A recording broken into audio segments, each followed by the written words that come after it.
ये कहानी है ऐसी दुनिया की जहाँ पर मशीन से ज्यादा पावरफुल हो चुकी हैं कि उन्होंने इंसानों को लगभग धरती से खत्म कर दिया है। लेकिन कुछ लोग अभी भी बचे हुए हैं जो इन मशीन्स को हमेशा के लिए खत्म करना चाहते हैं। अब इस दुनिया में इतने न्यूक्लियर बॉम्ब गिराए गए हैं, इतने न्यूक्लियर बॉम्ब गिराए गए हैं, मतलब सच में इतने ज्यादा न्यूक्लियर बॉम्ब गिराए गए हैं कि ना तो यहाँ पर कोई जानवर जिंदा बच पाया और ना ही इंसान यहाँ पर अपनी फसल उगा सकते हैं। बचे हुए इंसान जल्द ही भूख और प्यास से मरने वाले थे। लेकिन मशीन्स को जिंदा रहने के लिए इन सब चीजों की जरूरत नहीं। उन्होंने जिंदा रहने के लिए अपना पावर सोर्स खोज लिया है और उनका सिर्फ एक ही मकसद है, उस आदमी को मारना जो बचे हुए इंसानों का लीडर है। इन सभी मशीनों को लीजन नाम का एक एआई कंट्रोल करता है। मतलब जितनी भी मशीन्स हैं वो एक तरह से उनका दिमाग है। लेकिन इतना पावरफुल होने के बाद भी वो लीजन उस लीडर को नहीं मार पा रहा था। इसीलिए लीजन ने पूरी की पूरी टाइम मशीन ही बना दी ताकि प्रेजेंट में ना सही लेकिन अतीत में जाकर वो उस बच्चे को ही मार दे जो आगे जाकर इंसानों का लीडर बनेगा। और इसी काम के लिए वो हर बार ऐसे रोबोट्स भेजता है जिन्हें हम टर्मिनेटर कहते हैं। लेकिन इंसानों के लीडर को भी पता था कि उसे समय में पीछे जाकर मारने की कोशिश की जा रही है ताकि कोई और इंसानों का लीडर बने ही ना। इसीलिए वो भी हमेशा एक टर्मिनेटर खुद को बचाने के लिए भेजता था ताकि फ्यूचर में वो जिंदा रह सके।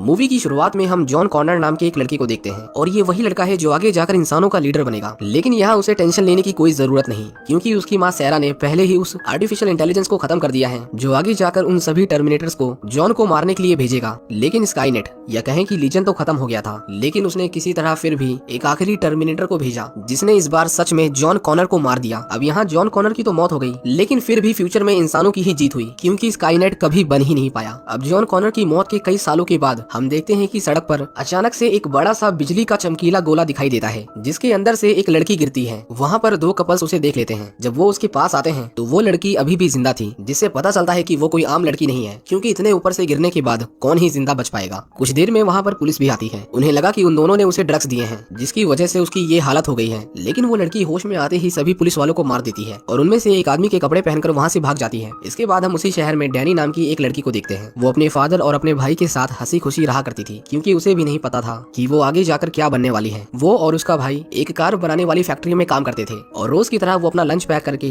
वो काम के लिए निकल जाते हैं। लेकिन उनके जाने के बाद हम देखते हैं कि उसी बिल्डिंग में फ्यूचर से एक और रोबोट आता है जिसे लीजन ने डैनी को मारने के लिए भेजा था। दूसरी ओर फैक्ट्री में हम देखते हैं कि डैनी के भाई डिएगो को जॉब से निकाल दिया गया था क्योंकि उसकी जगह अब एक मशीन ने ले ली थी। हम देखते हैं कि वो लड़की जबरदस्ती उस फैक्ट्री में घुस गई थी और यहाँ डैनी के फादर उन्हें उनका लंच देने आए थे। लेकिन डिएगो उन्हें कहता है कि हम तो अपना लंच लेकर आए थे। और फिर हम देखते हैं कि उसके डैड एक रोबोट में ट्रांसफॉर्म हो जाते हैं और वो डैनी के ऊपर गोली चलाने वाला था। लेकिन तभी वो लड़की उस पर हमला कर देती है और उसे बुरी तरह मारने लगती है। वो डैनी से कहती है कि उसका नाम ग्रेस है पर डैनी और उसके भाई की तो बैंड बज गई थी क्योंकि चलता फिरता इंसान जैसा दिखने वाला रोबोट उनके लिए कोई आम बात नहीं थी। ग्रेस डैनी को बचाने आई थी। अब आप सोच रहे होंगे कि जॉन कॉनर की माँ सैरा ने स्काईनेट को खत्म करके फ्यूचर को चेंज कर दिया था। फिर इन दोनों रोबोट्स को किसने भेजा? इसके बारे में हमें जल्दी पता चलेगा कि फ्यूचर बदला नहीं है बल्कि इंसान और मशीनों की इस लड़ाई ने अब एक और भयानक रुख ले लिया था। ग्रेस उन दोनों को लेकर वहाँ से भागने लगती है क्योंकि उस रोबोट के सामने उसकी पावर्स कुछ भी नहीं थी। उसे बनाया ही गया था सिर्फ लोगों को मारने के लिए। वो रोबोट उनके पीछे हाथ धोकर पड़ा हुआ था। ग्रेस उसके ऊपर लोहे की रॉड से हमला करती है लेकिन हम देखते हैं कि वो रोबोट अपने दो हिस्से कर सकता था।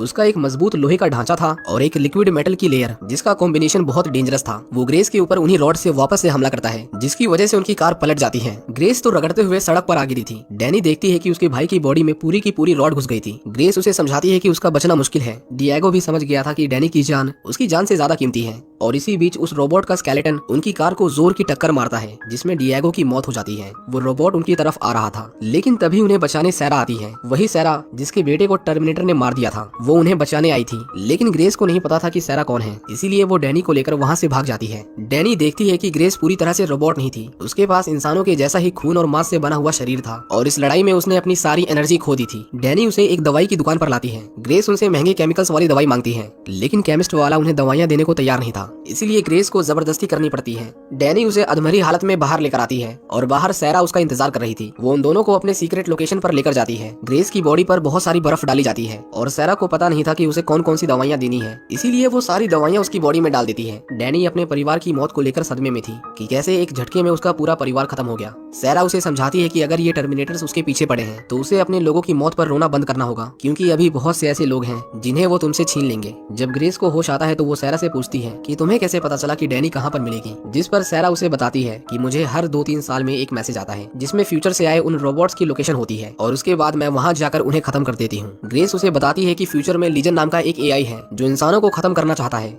लेकिन उसके फ्यूचर में किसी ने भी स्काईनेट के बारे में नहीं सुना था जिसे सैरा ने खत्म कर दिया था। पर ये जो लीजन था वो स्काईनेट से ही बना था। ग्रेस सैरा की फोन को स्कैन करती है और उसे उस लोकेशन का पता चल गया था जहाँ से ये सभी मैसेज आया करते थे। और हैरानी की बात ये थी कि ये वही लोकेशन थी जहाँ पर ग्रेस डैनी को ले जाना चाहती थी ताकि वो सुरक्षित रहे। फिर क्या था, वहाँ तक पहुँचने के लिए उन्हें बस बॉर्डर पार करना था, मतलब गैर कानूनी तरीके से। डैनी के अंकल इन सब कामों में माहिर थे, इसीलिए वो उनके पास जाने लगते हैं। दूसरी तरफ वो रोबोट मैक्सिको के डेटा सेंटर में जाकर शहर की सारी सीसीटीवी फुटेज और मोबाइल कैमरास को एक्सेस करके पता लगा लेता है कि डैनी कहाँ पर जा रही है। लेकिन तब तक डैनी वहाँ से निकल चुकी थी। वो अपने अंकल के पास आती है और उन्हें बताती है कि कुछ रोबोट्स उनका पीछा कर रहे हैं। लेकिन ये सब बातें उसके अंकल के सिर के ऊपर जा रही थी।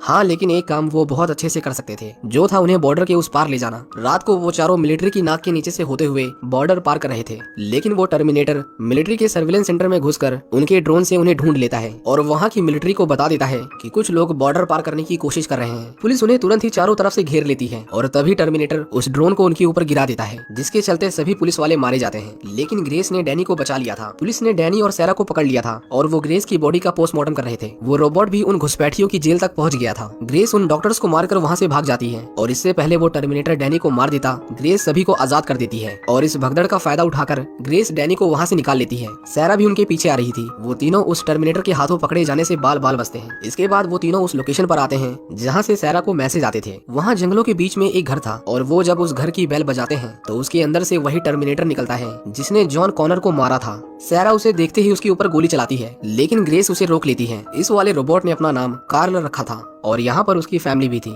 मतलब उसका खुद का कोई रोबोट वाला परिवार नहीं था। उसकी वाइफ और बेटा दोनों ही इंसान थे, लेकिन उन दोनों को ही नहीं पता था कि कार्ल एक 200 किलो का लोहे से बना हुआ टर्मिनेटर है। कार्ल सैरा से कहता है कि फ्यूचर में तुमने स्काईनेट को खत्म कर दिया था, इसीलिए मुझे कमांड देने के लिए कोई नहीं था, लेकिन इंसानों के साथ रहकर मैंने बहुत कुछ सीखा। और जब उसे सड़क पर पड़ा हुआ एक परिवार मिला जिसे उसने संभाला तो उसे इस बात का एहसास हुआ कि उसने जॉन कॉनर को मारकर कितनी बड़ी गलती की है। इसीलिए वही था जो हमेशा सैरा को उन मैसेजेस को भेजता था ताकि किसी और बेगुनाह की जान न जाए। लेकिन सैरा इस बात को कैसे भूल सकती थी कि उसी ने उसके बेटे को मारा है, इसीलिए वो उसे शूट करती है, लेकिन उसे कुछ नहीं होता। कार्ल कहता है कि हम उस टर्मिनेटर से भाग नहीं सकते, हमें उसे मारना होगा। लेकिन ग्रेस उनके इस आइडिया से बिल्कुल भी सहमत नहीं थी, क्योंकि इसमें डैनी की जान को खतरा था। लेकिन डैनी अब और भागना नहीं चाहती थी और तीनों की सहमति से वो कार्ल के प्लान को ही ठीक समझते हैं। कार्ल अपने परिवार को आखिरी बार गुड बाय कहता है, क्योंकि उसे पता था कि इसके बाद वो वापस नहीं आने वाला। वो अपने परिवार को उस घर को छोड़ने के लिए कहता है। उन्हें एक ऐसा हथियार चाहिए था जो उस टर्मिनेटर को खत्म कर सके। सैरा एक मिलिट्री जनरल को जानती थी जिसके पास एक ऐसा डिवाइस था जिससे निकलने वाली एनर्जी किसी भी चीज को डिस्ट्रॉय कर सकती है। वो मेजर सैरा को वो डिवाइस दे देता है, लेकिन तभी वो देखते हैं कि टर्मिनेटर ने उन्हें ढूंढ लिया था और वो एक चुराए हुए हेलीकॉप्टर से उनके ऊपर गोलियां बरसाता है। वो सभी वहाँ से भागकर एक कार्गो प्लेन में आते हैं और उस प्लेन को लेकर वहाँ से भाग जाते हैं। लेकिन वो डिवाइस जिसके बलबूते पर वो उस रोबोट को खत्म करने वाले थे वो अब खराब हो गया था। कार्ल कहता है कि इनके बिना हमारे जीतने के चांसेस 12% हैं। डैनी उन्हें कहती है कि हम फिर भी कोशिश करेंगे।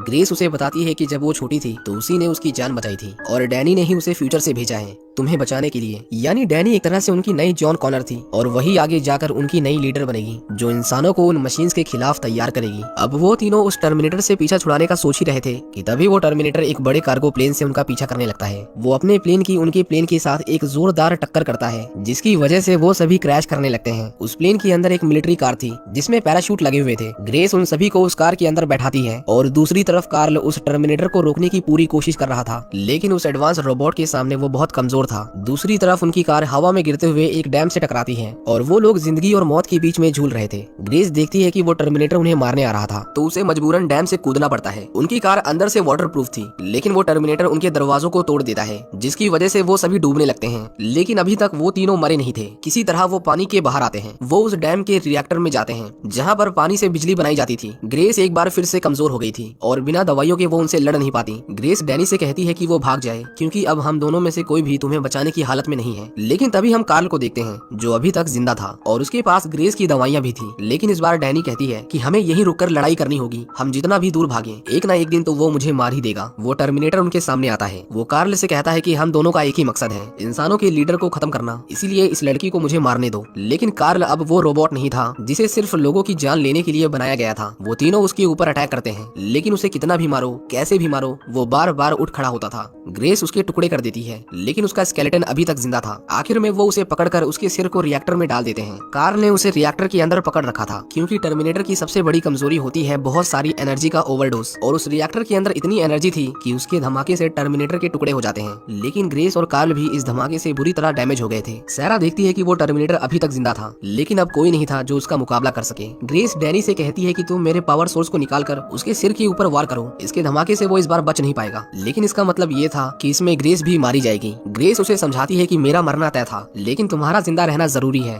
इसके बाद डैनी उसके पावर सोर्स को निकाल लेती है और वो उस टर्मिनेटर को मारने जाती है, लेकिन वो पूरा लोहे का बना हुआ था और उसके शरीर पर जलता हुआ लावा था। डैनी उसके सामने टिक नहीं पाती और वो रोबोट उसे मारने लगता है, लेकिन तभी कार्ल को होश आता है और वो उस टर्मिनेटर को पकड़ लेता है। मौके का फायदा उठाकर डैनी उसके सिर पर उस पावर सोर्स से हमला करती है, लेकिन मरते मरते भी वो डैनी को खत्म करना चाहता था। इसीलिए कार्ल उसे अपने साथ लेकर उस रिएक्टर के अंदर कूद जाता है और उस टर्मिनेटर को किसी भी हालत में उस पावर सोर्स को निकालने नहीं देता, और आखिर में उसे निकलने वाली हीट से वो दोनों मारे जाते हैं। सारा उसे अपने सामने खत्म होते हुए देखती है। उसने सोचा था कि उस टर्मिनेटर को मारने के बाद वो कार्ल को भी मार देगी, लेकिन यहाँ कार्ल सच में उनकी मदद करना चाहता था और इसके लिए वो खुद को सैक्रिफाइस करने के लिए भी तैयार था, और आखिर में उसने किया भी। और इस तरह दो लोगों के मरने के बाद आखिर में डैनी की जान बच गई थी। इसके बाद हम डैनी को एक स्कूल के बाहर एक लड़की पर निगरानी रखते हुए देखते हैं। ये लड़की कोई और नहीं बल्कि ग्रेस थी, और अब बस कुछ ही सालों में लीजन पूरी दुनिया पर अपना कब्जा करने वाला है। डैनी कहती है कि इस बार वो चाहे कुछ भी हो जाए ग्रेस को किसी भी हालत में मरने नहीं देगी। और इसी के साथ ये मूवी यहीं पर खत्म हो जाती है। उम्मीद करता हूँ कि आपको पास्ट, फ्यूचर और टर्मिनेटर्स की ये कहानी पसंद आई होगी। इसी तरह की मशीन्स के ऊपर हमारी एक और कहानी है, जिसे आप राइट वाली वीडियो पर क्लिक करके देख सकते हैं। Thank you for watching.